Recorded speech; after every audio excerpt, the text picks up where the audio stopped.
Hi all, welcome to pharma PSC exam. ഇന്ന് നോക്കാൻ പോകുന്നത് തയസൈഡ്സ് ആണ് കേട്ടോ. Thiazide diuretics. നമ്മൾ ഡയററ്റിക് പോർഷനിലെ കാർബോണിക് അൺഹൈഡ്രൈസ് വരെ നോക്കിയിട്ടുണ്ട്. അതിൽ ക്ലാസിഫിക്കേഷൻ നമ്മൾ പഠിച്ചിട്ടുണ്ട്.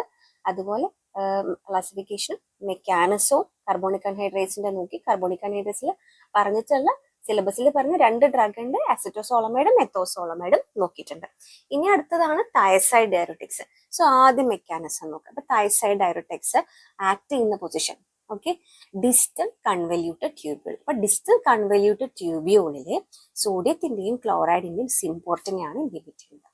ഓക്കെ, സോഡിയത്തിന്റെയും ക്ലോറൈഡിന്റെയും സിംപോർട്ടിനെ ഇൻഹിബിറ്റ് ചെയ്യുന്നതോടുകൂടി എന്താണ് സോഡിയത്തിന്റെയും ക്ലോറൈഡിന്റെ എക്സ്ക്രീഷൻ കൂട്ടി. സോ അതേപോലെ തന്നെ ലേറ്റ് ഡിസ്റ്റൽ കൺവല്യൂട്ടഡ് ട്യൂബ്യൂളിലും സോഡിയത്തിന്റെ ഡെലിവറി ഒരുപാടായി. സോ യൂറിനിലൂടെ മോർ എക്സ്ക്രീഷൻ ആണ്. അതേപോലെ തന്നെ സോഡിയത്തിന്റെയും പൊട്ടാഷ്യത്തിന്റെയും എക്സ്ചേഞ്ച് നടക്കും.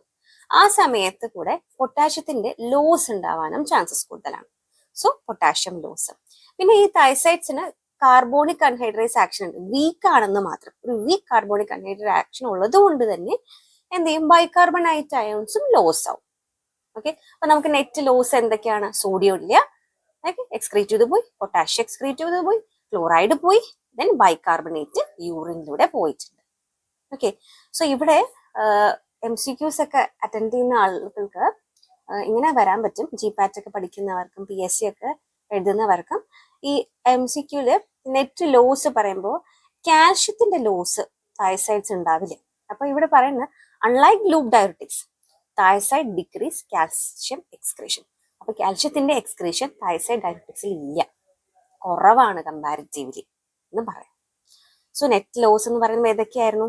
Sodium, potassium, chloride and bicarbonate യൂറിനിലൂടെ പോകും. ഓക്കെ, ഇനി നമുക്ക് 2 ഡ്രഗ് നോക്കാം കേട്ടോ. 2 ഡ്രഗ് എന്ന് പറയുന്നത് ഒന്ന് ക്ലോർതൈസൈഡും 2 ഹൈഡ്രോക്ലോർതൈസൈഡും.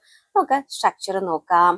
ബേസിക് ന്യൂക്ലിയസ് ബെൻസോ തയഡയസിൻ റിംഗ് ആണ്. ഓക്കെ, ഇതിൽ എന്താ ഉള്ളത്? ബെൻസോ തയഡയസിൻ. അവർ തമ്മിലുള്ള മേജർ ഡിഫറൻസ് നോക്കാം. ഈ പൊസിഷൻ കണ്ടോ?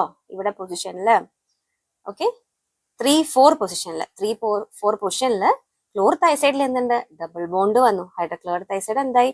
അവിടെ സാച്ചുറേറ്റഡ് ആയി മാറി. അതായത് 3ലും 4th പൊസിഷനിലും ഡബിൾ ബോണ്ടിൽ എന്ത് ചെയ്തു? ഓരോ ഹൈഡ്രജൻ വെച്ച് വന്നു. അതാണ് ഇതിന്റെ മേജർ ഡിഫറൻസ്. അപ്പൊ ബേസിക് ന്യൂക്ലിയസ് ഇതിൽ പറയുമ്പോൾ ഏതാണ്? ബെൻസോ തയസൈഡ് ആണ് അതിലെ ബേസിക് ന്യൂക്ലിയസ് ആയിട്ട് നമുക്ക് പറയുന്നത്. ഓക്കെ, ഇനി ഇതിലൊരു ഗ്രൂപ്പ് ഉണ്ട്, സൾഫണമൈഡ് ഗ്രൂപ്പ്. അപ്പൊ സൾഫണമൈഡ് ഗ്രൂപ്പ് വന്നിട്ട് 7th പൊസിഷനിൽ നമുക്ക് എന്ത് കാണാൻ പറ്റും? സൾഫണമൈഡ് ഗ്രൂപ്പ് കാണാൻ പറ്റും. 7th position 2ലുണ്ട്. ദെൻ 6th പൊസിഷനിൽ എന്തുണ്ട്? ക്ലോറോ ഗ്രൂപ്പും നമുക്ക് കാണാൻ പറ്റും. ഇനി നമുക്ക് യൂസസ് നോക്കാം. സോ ക്ലോർതൈസൈഡിന്റെ യൂസ് എന്ന് പറയുന്നത് ഏതാണ്? ഓക്കെ, എഡിമയ്ക്ക് കൊടുക്കുന്ന ഒരു ഡ്രഗ് ആണ്. Congestive heart failure, renal and hepatic disorder കൊണ്ടുള്ള എഡിമയിൽ വരുമ്പോഴാണ് നമുക്ക് ക്ലോർതൈസൈഡ് കൊടുക്കുക. അതുപോലെ തന്നെ ഹൈപ്പർ ടെൻഷനും CHF-നും കൊടുക്കുന്ന ഡ്രഗാണ് ഹൈഡ്രോക്ലോർതൈസൈഡ് എന്ന് പറയുന്നത്. So this is the uses of chlorothiazide and hydrochlorothiazide. Next നമുക്ക് നോക്കാൻ പോകുന്നത് ലൂപ്പ് ഡയററ്റിക്സ് ആണ് കേട്ടോ. ഒരു പിക്ചർ കൊടുത്തിട്ടുണ്ട്. സോ ഈ ലൂപ്പ് ഡയററ്റിക്സ് നമുക്കൊരു മേജർ ആയിട്ട് നോക്കണ്ട. ഈ ല്യൂമനിലെ ഇത് നോക്കിക്കോളൂ കേട്ടോ. ഏതാണ് ലൂപ്പ് ഡയ? സോഡിയത്തിന്റെയും പൊട്ടാഷ്യത്തിന്റെയും ക്ലോറൈഡിന്റെയും കോ ട്രാൻസ്പോർട്ടർ. ഇവിടെയാണ് ലൂപ്പ് ഡയററ്റിക്സ് ആക്ഷൻ നടക്കുന്നത്. അപ്പോൾ ഏതിനെയാണ് ഇൻഹിബിറ്റ് ചെയ്യുന്നത്?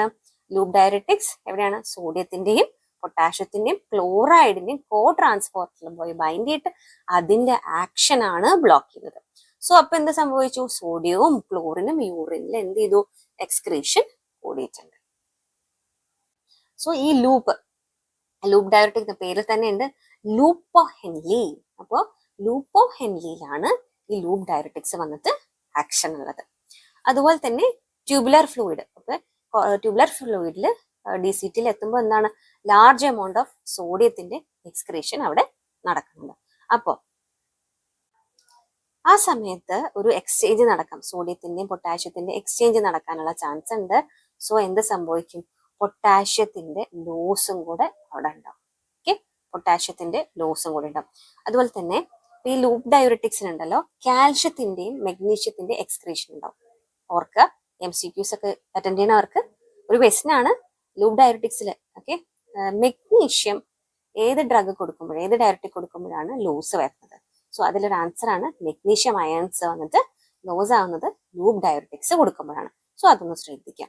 അതേപോലെ ഈ ഫ്രൂസിമൈഡ് ഉണ്ടല്ലോ, ഈ ഫ്രൂസിമൈഡിന് വീക്ക് കാർബോണിക് അൺഹൈഡ്രേസ് ആക്ടിവിറ്റി കൂടെ ഉണ്ട്. ഓക്കെ, ഇൻഹിബിറ്റിംഗ് ആക്ടിവിറ്റി ഉള്ളതുകൊണ്ട് തന്നെ ബൈകാർബണേറ്റും എന്ത് ചെയ്യുന്നുണ്ട്, ലോസ് ആയിട്ട് പോകുന്നുണ്ട്. ഇനി നമുക്ക് സ്ട്രക്ചർ 3 സ്ട്രക്ചർ ആണ് കേട്ടോ ഉള്ളത് സിലബസിൽ. ഒന്നാമത്തെ പറയണത് ഏതാണ്, frusemide or we call it as furosemide. Okay, frusemide അല്ലെങ്കിൽ നമുക്ക് പറയാം ഫ്യൂറോസിമൈഡ് എന്ന് പറയാം.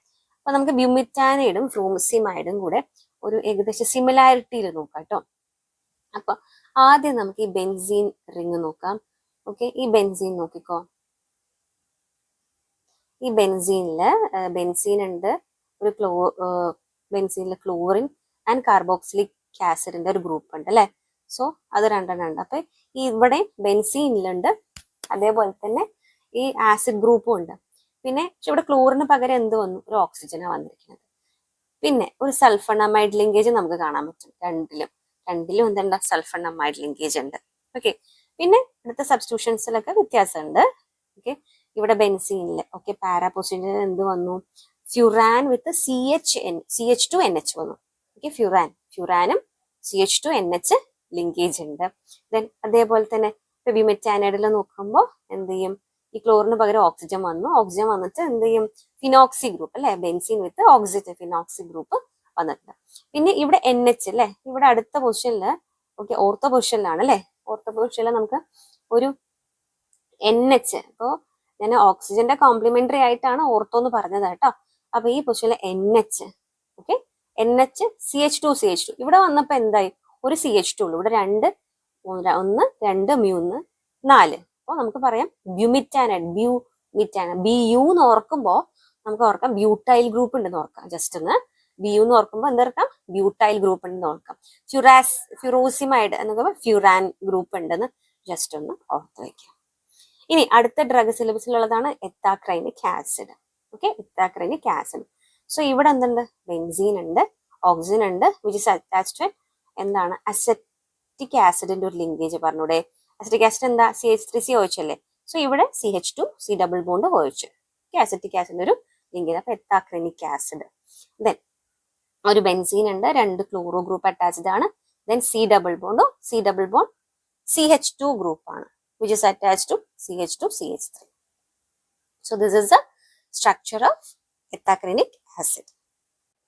അപ്പൊ ഈ ഫസ്റ്റ് പറഞ്ഞ ഫ്യൂറോസിമൈഡ്, അപ്പൊ ഫ്യൂറോസിമൈഡ് നമുക്ക് പറയാം ക്ലോറോബെൻസോയിക് ആസിഡ് ഡെറിവേറ്റീവ് ആണെന്ന് പറഞ്ഞൂടെ. അതുപോലെ 4-ക്ലോറോബെൻസോയിക് ആസിഡ് എന്ന് പറയാം. അതുപോലെ തന്നെ സൾഫമൈൽ ഗ്രൂപ്പ് ഉണ്ട് അല്ലെ, SO2NH2 ഗ്രൂപ്പ് സെക്കൻഡ് പൊസിഷനിൽ അറ്റാച്ച് ചെയ്തു നോക്കുക എന്ന് നമുക്ക് പറയാൻ പറ്റും. ഇനി ഇത് യൂസസ്, ഫ്യൂറോസിമൈഡിന്റെ യൂസസ് എന്ന് പറയുന്നത് എഡിമ. ഓക്കെ, യൂസ്ഡ് ഫോർ എഡിമയ്ക്ക് കൊടുക്കുന്ന ഡ്രഗ് ആണ്. എങ്ങനെ ഉണ്ടാവുന്നതാണ്, congestive heart failure, liver failure, renal failure, high blood pressure ഉള്ളവർക്ക് എഡിമ സംഭവിക്കുമ്പോൾ നമുക്ക് എന്ത് ചെയ്യാൻ പറ്റും, ഫ്യൂറോസിമൈഡ് കൊടുക്കാൻ സാധിക്കും. ഇനി നെക്സ്റ്റ് ഡ്രഗ് ആണ് ബ്യൂമിറ്റാനൈഡ് അല്ലെ. ബ്യൂമിറ്റാനൈഡ് എന്ന് പറയാം ബെൻസോയിക് ആസിഡ് ഡെറിവേറ്റീവ് എന്ന് പറയാം. നമുക്ക് പറയുകയാണെങ്കിൽ 4-ഫിനോക്സി ബെൻസോയിക് ആസിഡിന്റെ ഡെറിവേറ്റീവ് ആണെന്ന് പറയാം. ഒരു ബ്യൂട്ടൈൽ അമിനോ ഗ്രൂപ്പും സൾഫമൈൽ ഗ്രൂപ്പും വരാം. അപ്പൊ നമുക്ക് 5th സെമ്മില് ഒരു കെമിസ്ട്രി ഓഫ് എന്ന് ചോദിക്കുന്ന ചോദ്യമായിരിക്കും കൂടുതൽ ഉണ്ടാവുക മെഡിക്കൽ കെമിസ്ട്രിയിലെ, കെമിസ്ട്രി ഓഫ് ഇന്ന ഡ്രഗ്. അപ്പൊ ഡ്രഗില് ഏതൊക്കെ ഫങ്ഷണൽ ഗ്രൂപ്പ് ഉണ്ട്, ഏതൊക്കെ ബേസിക് ന്യൂക്ലിയസ് ആണ്, ഇതിനെ പറ്റിയൊക്കെ ഒരു ഡീറ്റെയിൽസ് എന്തിൽ കൊടുക്കണം, ഈ കെമിസ്ട്രി എന്നുള്ള പോർഷൻ ചോദിക്കുമ്പോൾ എഴുതേണ്ടത്. ഇനി യൂസസ് എന്ന് പറയുന്നത് എഡിമ അസോസിയേറ്റഡ് വിത്ത് CHF, അതുപോലെ തന്നെ ഹെപ്പാറ്റിക് ആൻഡ് റീനൽ ഡിസോർഡറിന് കൊടുക്കുന്നതാണ് ബ്യൂമിറ്റാനൈഡ്. സോ ഇത്രയേ ഉള്ളൂ ഇന്നത്തെ ക്ലാസ്. ഇനി പാർട്ട് 3 ആയിട്ട് നമുക്ക് ഓസ്മോട്ടിക് ഡയററ്റിക്കും പൊട്ടാഷ്യം സ്പെയറും ഡയററ്റിക്സും കൂടെ പഠിക്കാനുണ്ട്. അപ്പൊ അടുത്ത വീഡിയോ ആയിട്ട് ഇടാം. Thank you for watching and please do subscribe.